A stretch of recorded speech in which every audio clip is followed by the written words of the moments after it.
Maithili express.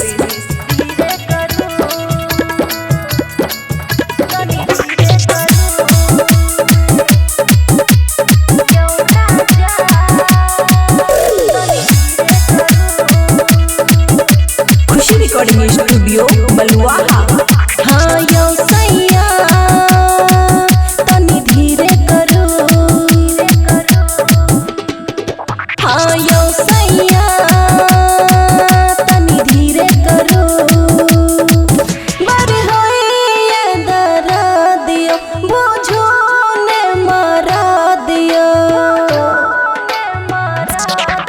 हाँ यो सैया तनी धीरे करो। यो राजा तनी धीरे करो। डीजे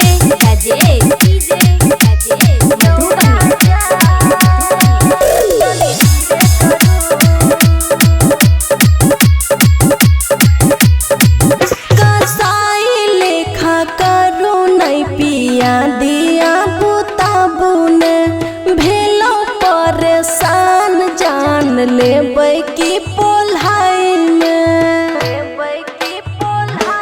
हाँ कसाई लेखा करो नहीं पिया दिया बुता बुने भेलो परेशान जान लेबै की पोल्हाई में।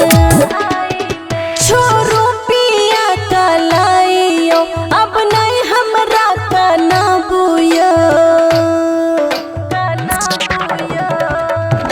यो सैया तनी धीरे करो। यो बालम तनी धीरे करो।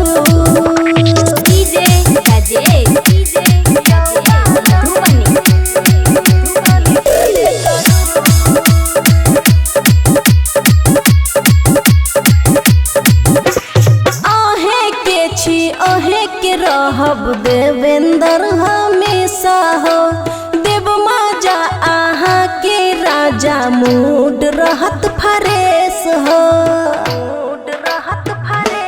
हे यो आहे के छी आहे के रहब देवेंद्र हमेशा हो। देव मजा आहा के राजा मूड रहत फरेश हो। पिट गेल छिलाइयो सोनू ननदो के भाइयो। यो सैया तनी धीरे करो। यो बालम तनी धीरे करो। खुशी रिकॉर्डिंग स्टूडियो बलुआहा।